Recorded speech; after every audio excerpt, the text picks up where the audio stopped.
Hello, everybody. Good morning, good afternoon, good evening. For me, it is morning, if you cannot tell. I am so excited for this one.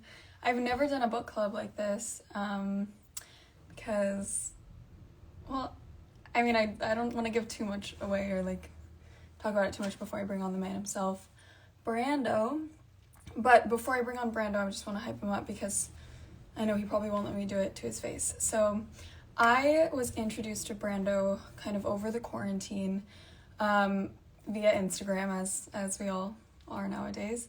And I saw what he was doing with Acting for a Cause. Basically, if you're not familiar with Brando's work, he started Acting for a Cause, which during the pandemic, he produced Zoom plays with incredible actors. And during a time when there was no theater, you couldn't go to the movies.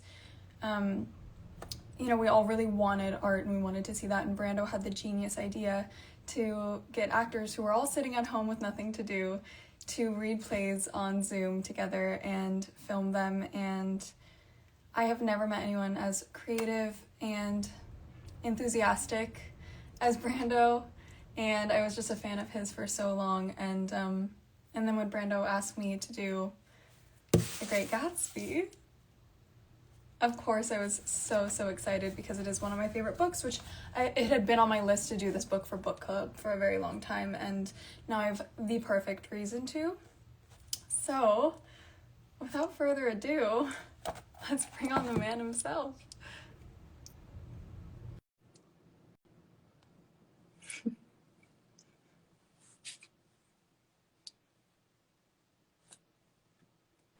Hello.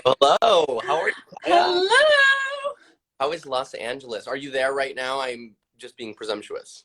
I am here right now, yes, and Yeah, it's wonderful. It's very early here. I bet it's very early there. I'm lucky to be in Chicago, and Okay. not early, it's very cold.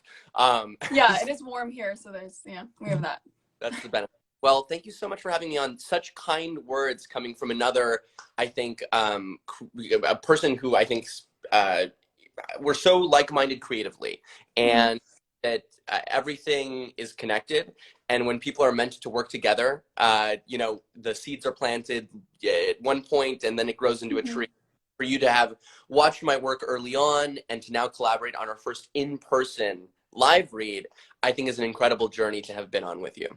Oh, well, thank you for asking me. And I also I think because the pandemic is the reason I started my book club, and I know for Right. you the reason you started what you do, it just felt very, very fitting to finally work together and to be able to do it in person, even though both of us I know. mastered the pandemic. Right. Yeah. It's definitely. I think there was the amount of projects that I followed during the pandemic, and I think a lot of creatives had at their disposal in terms of being able to express themselves creatively were very limited. I think that a lot of people just got really drained at the beginning of the pandemic, and a few creatives got very energized, and you were among them with the book club. There was a couple other projects. Shout out to Jordan Firstman and Day by Day. Mm-hmm. Emerged during this time. But I'm so excited to be talking about Gatsby, which is one of my favorite novels of all time. It's a contender for the great American novel, and I'm talking to the most recent iteration of Daisy herself. So I don't know where we should start because there's so much to There's cover. so much to get through. But Yeah. okay, I have a mental list. I think Yeah. first, I just want kind of, for the people that don't know, if you want to explain what Acting for a Cause is and kind of what inspired that and how that came to be, and then also, what it was like to then take that from the pandemic into in-person readings. Yeah, absolutely. So Acting for a Cause emerged because I think there's a couple different starts, and I'll give you the Spark Notes version. When I was in high school, a group of us put together a group called Acting for a Cause, where we put on plays for charity, and it was an alternative to our high school's theater program because we didn't like that the high school theater program would cut people who audition. We would cast Oh. every audition. That was kind of our rule, and that kind of died out. We passed it along, and eventually there was no more Acting for a Cause plays done at the high school. And I had gone into professional acting and had become very frustrated by. I went into it for the art and for the empathy, and saw that the industry itself was just so business oriented, which is fine, but it had passed it to the point where it was losing what I had gone into the industry for in the first place, right? So I was always trying to find a way to produce something or to be the producer that I wanted as an actor as I eventually moved into education. In short, pandemic happened. And I know every actor was sent home from set, and I thought, I've got to start contacting these actors, and we should be acting like this, because I saw Instagram lives of like I remember Alex Wolff, who ended up being in our very first reading. He was on Instagram live with another actor, and they were both talking about how upset they were that they weren't able to do what they love, acting. Like, provide that, and we're going to do it for charity, and we're not going to have auditions, and I'm just going to cast people, and we're going to do it. And then we did one, and then Alex calls me. He's like, I had so much fun on this first one. Florence Pugh wants it. I'm like, okay, we're going to do it. And like, maybe she has to audition. Right, yeah. Yeah, please send in a self-tape for this. So yeah, eventually we had finished it up in August. I think everyone was getting a little bit of Zoom fatigue, and I didn't want it to become passe, if that makes sense. I didn't want it to be more. So I took a break. I produced a couple films, which was actually a direct result of Acting for a Cause. I think it resonated with a lot of people in production companies, and so I started being brought onto projects. And then as I plan, I'm about to direct a film in spring and summer, and as I'm planning that, I'm like, you know what? I miss Acting for a Cause, and now I can do it on a soundstage. Let's just do it. And so I did it, and you said yes, and Nat Wolff said yes, and Mason Gooding said yes, and it's all about the yes of the actors, and then we all showed up to set and played, and I think that that's at its core what acting is about. We're doing it for an altruistic reason. We're doing it to create impact and raise for AmFAR, which we can get to and talk a little bit more in depth about. And I think that the mission statement says it best: art for the sake of art and impact, and that's what we're about. Very well said. Yeah. I also think, like, the reason you get so many yeses, the reason that everyone wants to be involved in this, is because those qualities get lost in the business side of things. And I think that especially actors really want to be involved in something that is, one, for a good cause and just fun, where everyone wants to be there, and you're just such a lovely person to work with and so excited, and it doesn't feel like work at all, and I would do a million of them if you'd have me. That's so kind of you, Kaia. Yeah, I do everything in love, but it's so easy when the work is so fun and being adapt. I think that there's another side to all of this, which is that we're adapting a lot of very educational works. We did Shakespeare. We're doing The Great Gatsby. We also get to do some fun like modern things as well. So we did This Is Our Youth by Kenneth Lonergan. We're about to do the Brando Club, which is so exciting. John Hughes Estate gave us the rights. Again, they gave us Ferris Bueller. So it's all about sharing. I think great works of art that not only serve a purpose of entertainment, but education, and being able to bring something like The Great Gatsby that has a lot of historical value and present with actors that a lot of people are fans of is great. So thank you, Kaia. Thank you. Thank you. And I think a lot of people don't know that Brando adapted the version of Gatsby that we read himself. I did. And which, like, not only did he direct, produce, star in as multiple characters, and wrote it. So do you want to talk kind of about, like, why you chose Gatsby, and also, like, what it was like adapting that's kind of like a beast of a book to try to adapt. If Scott Fitzgerald is not light and easy writing. So that's absolutely true. Now, actually, we have Nat in the chat. I know, Nat, shut up. Saying, we do miss you, Nat. We do. Everyone will be able to tune in tonight. If you could bring 3 people on, can you do 3 people? You can't, can you? I don't know. We tried yesterday with Mason, but we'll see. Kenneth Lonergan there, and Nat is. I wonder. Okay, so anyways, let's see. Stop distracting, Nat. If we can, bring that on, I would love to. But in prep for that, if you want to look at the technical aspect, Okay. the adaptation. Mhm. I love Nat. Oh my gosh, he was so fun on set. By the way, just shout out to and the on-set culture of shooting Gatsby. That was a blast. To start off, so I knew that I wanted to do Gatsby for a long time. When I go about choosing a play to do, there's ones that are in the public domain, which I can just do for free, like Shakespeare. Mhm. And there's ones that have a process to them. Like when I did Up in the Air by Jason Reitman, I had to go to Jason. Mhm. I had to go to the studio that made it. I had to go to the other writer and get yes from everyone, or at least a letter of a letter of Okay. non refusal or whatever. I don't know what it's called. And I learned this process of getting rights for things through Acting for a Cause. Anyways, Great Mhm. Gatsby goes into the public domain in January, and I know I want to do it at some point. Eventually, basically, I'm writing my screenplay, which is called Rumspringa, and I got really stumped, and I was like, I need to immerse myself in great writing somehow. I had not adapted a play before Kaia. I had never done Really? this right now. You And wouldn't know. I decided to start adapting it, and it's a slow process. Mhm. And I'm still working on the adaptation, and I start sending out invites to our cast. That includes you, because you were one of you were the first invite. You were offered Daisy, and you were the first person who were confirmed for this reading. So all of a sudden, the cast is asking for the script, and I'm like, I'm not You're like, nearly. hmm. And so the majority of this Kaia was done overnight in a crazy coffee episode of All Nighter. I'm going to be perfectly frank. That's the type of human that I am. And what I came out with that, I thought it was going to be like this mess of a thing. But I had immersed myself in such a intense way Mhm. that I finished my screenplay and felt good about it for the first time. And I think that's what it's kind of like the old stories where young hero climbs up the mountain to meet the mentor. And that's how I felt, immersing myself, not being able to talk to F. Scott Fitzgerald or Zelda, which, Mhm. are copied over from letters from her. Mhm. But their rhetoric and their use of language and their command of language, and their incredible storytelling helped me as a writer. And I feel like um, that's something cool to share about the process of adapting Mhm. something like paused. There we go. I'm back.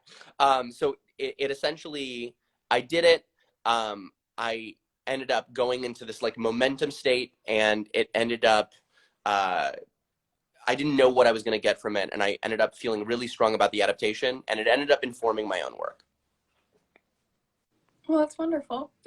Yeah. And like you said, like the fact, I mean, I had no idea that it wasn't even written yet.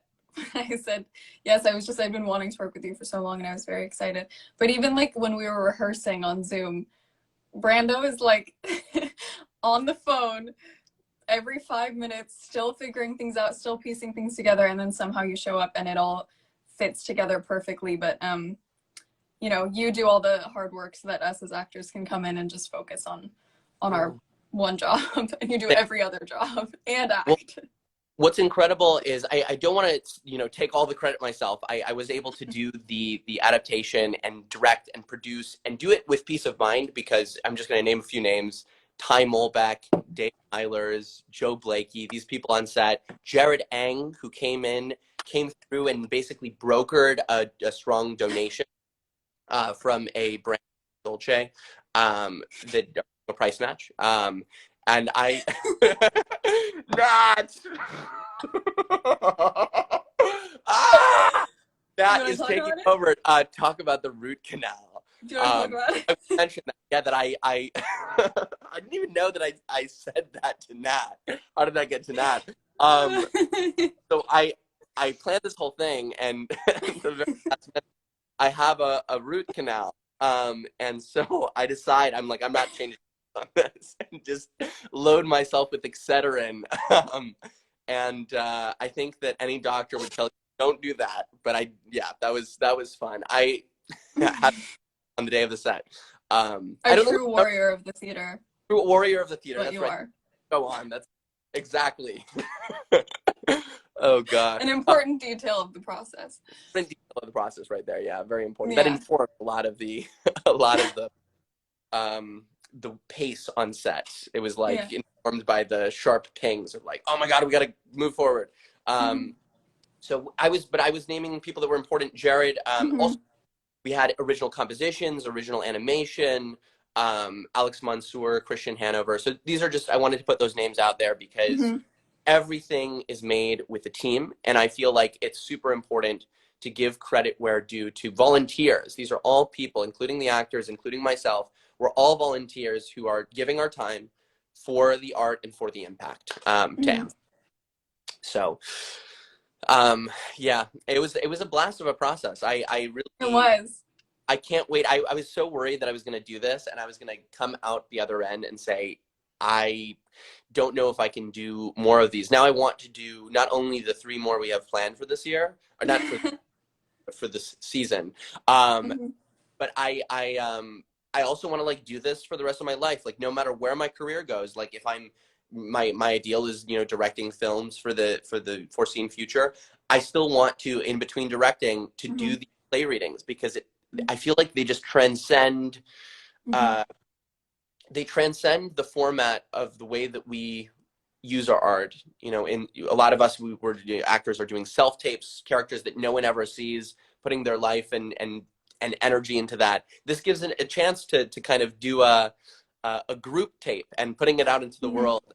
And it's experimental, it's fun, and it's being done for the right reasons. So Yeah. we're that. Oh. Okay, let's talk a little bit. I thought a fun way to talk about the book and still talk about what we did is kind of like going through some of the main characters and kind of like your vision of them when you read the book and how you sort of tried to bring like their sort of them at their core into the adaptation and Yeah. sort of why you kind of went with each person you did, like what qualities they had. I know there's some funny stories about why you chose certain people to play Yeah. certain characters. So I Yeah. thought that would kind of be a fun way to kind of start. We could start with Daisy if you want. I don't Let's start. know. So to start off, Kaia, there was something really interesting. I had seen your, so I had done a bunch of plays with friends of yours, with Brandon Flynn, with Tommy Dorfman, and they can't stop talking about you, by the way. These are people who I have found that in most conversations I've had with them, they somehow, I remember like, I just wiggled my way in. I remember Brandon, we were on set for this film called Who Am I? And he'll be like, my 19-year-old best friend, my 19-year-old friend. And I'm like, that's Kaia he's talking about. That's Kaia. And so, and Tommy as well. So you had always been on my radar in that sense. Everyone seems to speak very highly of you.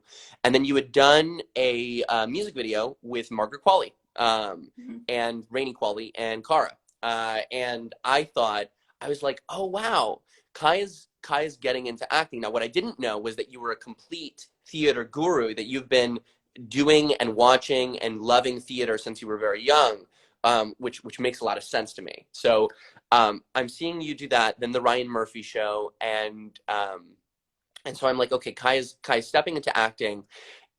You're perfect for Daisy because it's like they usually cast Daisy older, blonde, all these things that are just I inaccurate. know Daisy is brunette. And so I thought there was an interesting thing also about, I think that Daisy needs to be someone who I had also seen your book club and I'd seen how articulate you are. And I realized that Daisy needs to be someone who is articulate and smart, but also surrounded by a superficial world. Now, the difference between you and Daisy is that you yourself are not superficial and don't give in to that aspect. Mm-hmm. So I thought it was an interesting, you know, as an actor, it would be an interesting challenge in that sense. Mm-hmm. But you could probably draw from the world around you. You're in Hollywood. You're in this place. You're Mm-hmm. young, and you fit all the characteristics of Daisy, from the brunette to the charisma to the articulateness. I don't even think that's a word, articulateness. I just said Articulateness. that is that's a It's a new word word. now. Every word is a made up word. That is a Mm-hmm. fact. So, um, yeah, that I think that's the gist of it. And I immediately was I had basically sent to someone, a friend, that I was interested in working with you, and then next thing you know, I had sent an invite to our shared PR person, which I don't think either of us knew I that had we had no shared. idea. And then at the same time, you reached out to me via Instagram. It was like the perfect storm. We made it happen. Mm-hmm. So that was awesome. I Thank you know. for saying yes and for being so great. I will always say yes to you. Okay. And I think, like, when I was sort of, because I always loved Daisy, I always felt like she was a bit misunderstood. You know, it's hard because you have so much empathy for her, but not many of the characters in The Great Gatsby are characters that you root for. They're all kind of have, their own thing. A lot of them are making bad decisions. Like, there's no hero. Everyone's pretty self-indulged. But as I was doing research on Daisy, and I sort of found out that a lot of the things she said came directly from Zelda Fitzgerald, and letters that she had written F. Scott, and things that she had said, and that he really based this character sort of around her, I started to understand more of like the why of the things that Daisy says and the things that she does. When she says, like, I hope she'll be a fool. That's the best thing a girl can be in this world. A beautiful little fool. That came directly from Zelda Fitzgerald. Right. And it made it deeply saddening to me, and also just, I think, made me feel a lot more connected to this character of Daisy, and kind of understanding her origin, because like you said, she can appear very superficial, but I think there's a lot more that goes into her. Yes. And I love, I mean, there are multiple people that are credited with being an inspiration for Daisy. Also, there's Generva King, was a young woman that he dated, as a debutante from Illinois, who he dated from Illinois. 18 to 20. And a lot of people give a lot of credit to her as kind of like the inspiration, but I literally, I have to turn to Zelda, because literally word for word, certain passages that come out of Daisy's mouth are Zelda's words. And so I feel like people don't want to, overly give credit, but, in a sense, I think that Zelda should have a writing credit on the book. Nat is back at it again. Talk about he gave us like 10 minutes to focus, and then yes. So yeah, ultimately there's credit to the one thing about Generva that I wanted to kind of bring up is that there is a moment where F. Scott Fitzgerald, who was dating her, and they were both young adults, he had spoken with her father, and her father was like, poor boys don't marry rich girls. And I just want to make sure you have that in your head. So it's just an interesting line that a lot of people stick with, and something to mention among the comparisons to real life figures. I love the way that you, by the way, approached research for the role and took it, I think, as seriously as you would any film role or theater role that you might do in the future. I really kudos to you on that. What's the next character we should tackle? I think let's talk about Gatsby. Gatsby. The Great Gatsby. Since Nat is present here. First off, I had worked with Alex, Nat's brother, on 2 plays done, as mentioned earlier in this. The Importance of Being Earnest, This Is Our Youth. And I had actually been acquainted with Alex's work and chosen Alex because I was familiar with Nat. I totally loved the Green brothers, John and Hank Green, and he had worked with them on The Fault in Our Stars and Paper Towns, and was on John Green's YouTube channel for a bunch of videos as well. And I had always been, that's how I was introduced to the Wolf Brothers. Anyways, flash forward, I sent out an invite to Nat to be in this, but I sent him an invite for Nick. I want him to be Nick Carraway. I don't know why I went in that direction, but it was an instinct. Is it because he doesn't stop talking? I think that, yes, no, I do know. And we say that with love. I would listen to Nat talk all day, every day. Nat ends up going to the same Halloween party as me in Los Angeles. I was already there for the reading. We were still casting the role of Gatsby, and I see him at the party, and I'm like, this is our Gatsby. I've been making a mistake all along. I've been making this mistake. We were at John Hine, who's a wonderful, I think, mutual of ours, I think, ish. Yeah. So he had this party, and I see Nat working the room, and I literally went up to Nat in the party, and I was like, do you want to play Gatsby? And he was like, I'm like, if given the choice between the two roles. And he goes, yeah, I'll be Gatsby. And that's Yeah, it. because I mean, So, poor Mason. so at that point we needed a Nick. And I was like, well, so now I've changed the casting process entirely. And I went to you guys. And I think this is a natural transition into Mason Gooding, who is a scene what I can't even pronounce what I'm trying to say, a scene stealer, and incredibly articulate and incredibly eloquent, and I had been somewhat familiar. I'd watched Booksmart, and I'd watched a couple things from Love, Victor at one point where I was looking at Michael's work for a project, and he had stood out to me, but I could not believe, when given the opportunity to go through such elaborate passages, he he did an incredible job. And the last monologue at the very play, for those who are watching tonight, it is I've never been moved by that monologue in film.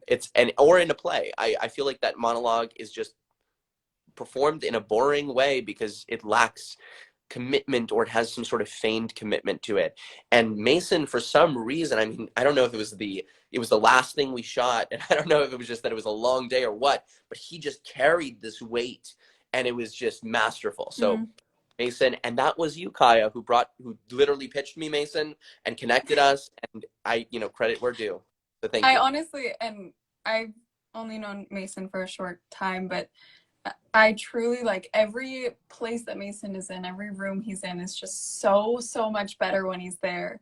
And truly, when you were asking about Nick, I was like, who would I just want around? Like, who would make this experience really great? Because I knew we already had some really wonderful people, and like, life's too short to work with people that aren't nice and aren't fun to be around. And the first person I thought of was Mason, and he said yes. And it's not an easy role to take on. It's long monologues, and he was in every single scene. We would get breaks going in and out through the chapters. Mason was at the table the entire time, carrying the entire thing. And when you have 3-page monologues, people can kind of drift off, but every time Mason spoke, everyone, whether it was crew, whether it was us, was just mesmerized, and he did such a great job. And yeah, he just really added something to that role that I've never seen done before, and it just made it so interesting and beautiful to watch.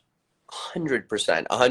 I was very worried about Nick because I had made him such a central character in this adaptation. I've always been sort of conscientious of the fact that Nick is the weakest link in most adaptations, because when translated to film or to theater, it becomes a visual medium, and so you don't need the long descriptions or passages. And the beauty of our, we shoot this on a black void with a black background. All we have are ourselves and our faces, and most of it's close up. Like I told my one direction of the cinematographer was like, we're shooting this Cassavetes style, and which we had actually talked about a little bit. I know. Emotions in the face and the micro emotions and the little interactions. So if we need 2 people on the screen, 1 person on the screen. And I feel like he took these incredibly long passages, and I mean, I didn't know, going into it, what was going to happen. And he ended up making that the easiest part. So kudos to him. All right, should we talk about Mr. Tom Buchanan? Sir Tom Buchanan, Jake picking. So I had watched Ryan Murphy's Hollywood. And I had watched it for David Cornsweet. He was our Romeo in Romeo and Juliet. He did Romeo on the that Hollywood was released. So I was like, if he's given us all this time for our play on the week of his biggest release, I'm going to watch, Hollywood. And I've always been a follower of Ryan Murphy's work. I think that it's incredible, the output that he puts out there. And I love The Normal Heart. I think that was so incredibly done. Oh my gosh. It's so good. And Matt Bomer. Oh, so good. And I thought that Jake did an incredible job in that show. I thought that he 6 months later, 8 months later, if I were to think of that show, besides David, and I guess Jeremy did an incredible job as well, not to diminish other people's roles, but Jake was very memorable. And I thought he played a very nice, sweet character, but I thought, this guy is a hulking dude who love to challenge him and see him play the exact opposite. Someone who is who's high status, not low status like his character. And so literally I gave him the role as a challenge. I thought that I wanted to see him play a role I had not seen him play. And Jake truly was, I mean, the amount of notes that he had on his script, how prepared he was. And he walks in and he just looks like he was pulled out of the 50s. Oh. And stepped in, like, it's, yeah, it truly was. I had been a fan of Jake, and I also had only ever seen him be nice, and then, you know, right, to sort of have that dynamic with him, and he is so nice also. Yeah. And then to be, you know, kind of fighting with him, it was hard to not like Jake, though. Right, exactly. You know, when he would transform into Tom, I wasn't Jake at all, and that's what made it so, I think, easy. When I saw you play across Jake, I didn't see any struggle to be able to you know, suspend disbelief and really argue with him. So yeah, Jake took the challenge. I mean, besides during the rehearsal process, you and Jake, I was able to do maybe the most with, in terms, you know, have like a really solid first one-on-one and really define the character. And yes, he had a lot of notes, and he took it seriously, just like you did. And it's what a director wants. You know, they quoted me in Variety in the beautiful article they wrote about you and I and the cast. My quote was that 90% of directing, that is a very common phrase, and it was so gratifying to be able to be the sole casting person on this, and to basically give someone a role and then workshop it as much as I can to see what they.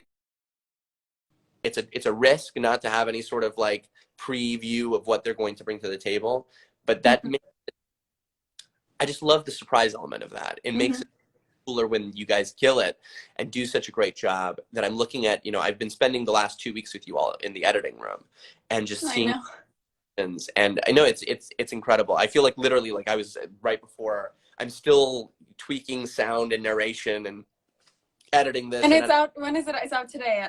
It's out today at 6 p.m. LA time, 8 p.m. Chicago time. And I'm still obsessively in like doing little things. In true Brando fashion, you are working up until the very moment and during and after and.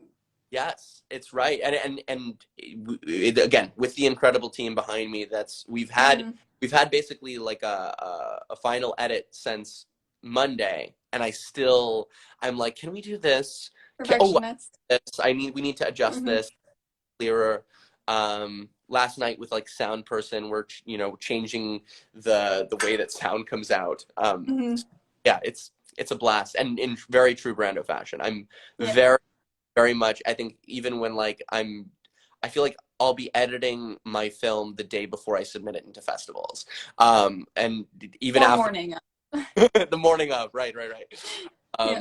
True. And just because I don't want to forget Josephine, our lovely Jordan Baker, who also is not American. Like I struggled already to do a voice that was not fully my own, because, you know, there's a bit of a transatlantic thing, and you didn't give any specific, you know, I want you to do this accent. But then Josephine comes in, and she's Australian, and she does the most perfect, incredible, articulate, wonderful, like, rich voice ever, and I think she just blew all of us away. She did. I was also surprised to find out that she was Australian, and I knew of her sister and her sister's work, and I knew that her sister was Australian. So it was this weird. I was like, why did I not think that Josephine was Australian? Your sister's Australian, but why are you? Why are you? So yeah, I think that Josephine I had actually heard of her work in a podcast called Day by Day. She was directed by a friend of mine named Johanna Block, and they had just talked about her, and I had seen her on a list of a publicist that I like to work with, and pitched it to her, and she said yes. And to be able to, I think Jordan's an interesting role, because she has to be a foil to Daisy. She has to be a foil to Nick. She also has a lot of similarities to Daisy. And so it's really hard to create a distinct character. She did that, and she did that expertly. And additionally, I think that, right, the additional work to remove the accent, to do that consistently, I don't know, it just takes a different level of commitment. I was very impressed with her. I thought, again, it was one of those moments where I felt like the stars had aligned with casting. So yeah, and we have a couple, just to mention the supporting Owen Thiel, who I had also met through a friend. Love Owen. Comedic support. I love Owen to death. And then we had Rivka Reyes, a great friend of mine from Chicago, one of the Rock, Ty Molbeck, who was the assistant, the first assistant director that day, stepped in. And reading all the stage direction. Reading all the stage. And acting. And being super involved in the post process. I think like if anyone needs to receive, I mean, just tons of credit. It's that guy. And on top, he's in the middle of a bunch of productions. He's going to be in Babylon, Damien Chazelle's film. He's Margot Robbie's love interest, from my understanding. So at the very beginning. So I love his work. In all ends, he's just a creative and another person who I feel like, just like, most of the people on set, I just want to find ways to work with you all again and again and again. So that is, I'm missing Kayun Kim also came in. She's amazing. She was in a Jeremy, back in the day called Dad. Yes. And I saw Jeremy at this event, this LACMA event that we had all attended. And I actually, unprompted, he was talking to one of the actors from Squid Game about Kayun's work and how brilliant she is and how he'd love to set something up between them. And I was like, wow. So Kayun is definitely, I think that an actor that a lot of people should look up and see her work, because she's amazing. She's amazing. Am I missing? I feel like I'm missing someone. Meyer Wolfsheim, my favorite character of the entire production. Yes, I did step in and play a couple characters. I played Mr. Wilson and Meyer Wolfsheim, and I had a lot of fun doing those. I always play a small character. I didn't for the very first Zoom read because I was terrified to. I just narrated it. But I started my career as an actor, and I feel like I will not is back. He's back as an actor and wanted to be able to continue that. I mean, like all my favorite directors have done that to some degree, like Roberto Benigni, who like casts himself as the main role in his things. And for me, yeah, right. Yeah. And so I feel like in order to be connected with my actors, I should always act, and it's also fun to play. It's part of my sense of, childhood and playing make-believe. It's fun to make up the story, but also pop in as a character. So I had a lot of fun with it. That was actually a real blast to play. It was so fun to see you like literally run from behind the camera, and then you're like, okay, wait, and then you come running in and do a voice and do the whole scene. The funny thing is I dress like a director most days. I'm like dressed in all black. Like I have a tracksuit I wear like all the time at work. And on the day of the actual directing, I'm dressed in like a 3-piece tuxedo, like trying to make the gelled hair, and literally running around from behind I had a director's chair. That was one of the coolest things. I've never done that before. I got to sit in the canvas chair. You did have a director's chair. It was very cool. That was cool. That was fun. Yeah, and actually that marks my very first time on a set directing, producing, and acting, which is kind of the dream. So thank you for indulging me as a cast member in that. It was a wonderful thing to bear witness to. Yay. And then do you want to talk quickly, because I don't want to keep everyone for too long. It's early, but right. kind of about AmFAR and like the charitable aspect of it, which I think is the biggest draw. And you approach things, I think, really with like a 360-degree point of view. But then there's that extra little thing that makes you different, which is that on top of that, like having a total picture, approaching it from every angle isn't enough, but then giving back, that's like, I think what makes it really special. So if you wanted to sort of talk about that. Yeah, absolutely. So just to preface this, at any time in both Kaia and my bio, the link in bio, is a link to our donation page and also the watch page for tonight's play, just to be very, very clear about that. So as you're listening about Amfar, I would love it if everyone here made a donation, whether it be something, you know, $25, $50, or even $1, because there's power in numbers. And the more people that visit this page, and even the tiniest donation, even if you're broke, I think, you know, when I've been broke, I can still give $1, right? I think it makes a difference. Again, power in numbers. Amfar is a charity that was founded in 1985, which is, you know, usually unimportant the year a charity was started, except this charity is dedicated to curing AIDS and finding a cure for AIDS, and was created during the peak of the HIV/AIDS epidemic. So for that, for a foundation to be founded at such a crucial time, and then to continue all the way until now, and to continue fighting for a cause, I think longevity and dedication, a rare thing to find in foundations. I hear about a lot of new foundations. I hear a lot of foundations that have kind of fell off, but they've been doing consistent, great work. And specifically, this is a very important charity to myself because there was a time where I had left acting, and my mother and I started kind of dedicating our lives to helping people on a person-to-person basis. This was very important for me and informed my work, I think, forever. And so there was at least, you know, a couple years where we were just fully dedicated to causes. We met a homeless person who was 29. His name was Andrew, and he was dying of AIDS. My mother made this decision. I cannot take credit for this at all, but she decided to take him in and live with us, and because we found that he was going to be taken over legal guardianship by the state. They were going to be able to make medical decisions for him, which is what happens when a disease progresses so much. And he was having issues of like delirium and not being able to really, he wasn't necessarily himself all the time. That's what happens at the end of your life. He was 29, Kaia. So what happened was we took care of him for 6 months, and then he did pass away. It was such a singular experience, and learning the value of someone's life right before it ends, and at the time that is supposed to be your best years, to see someone suffer, and to see someone suffer from a disease that is treatable but not curable.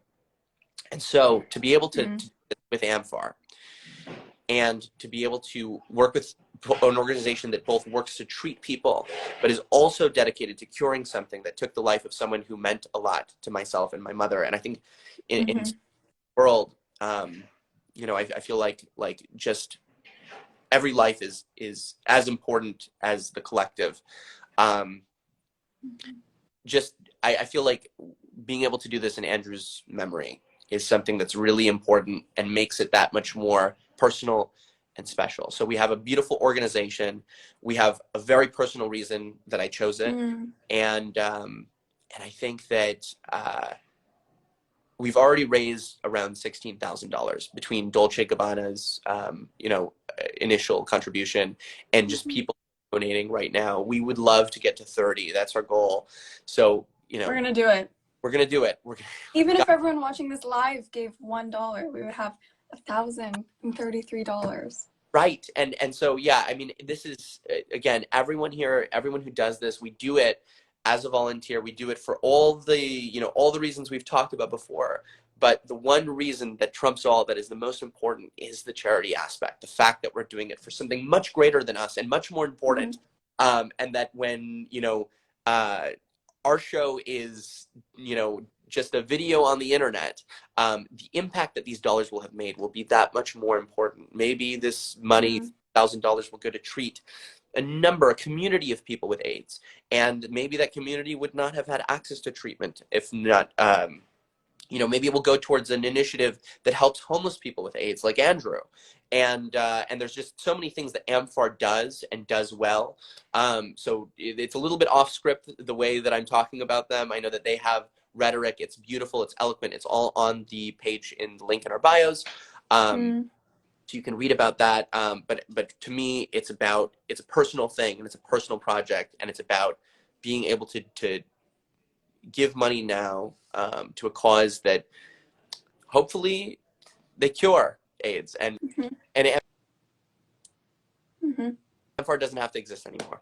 So Mm-hmm. that's the goal. Well, what a beautiful, I mean, I think that's a very beautiful way to end everyone with teary eyes. But thank you so much for not just coming on here, but from start to finish, everything about this process was so amazing.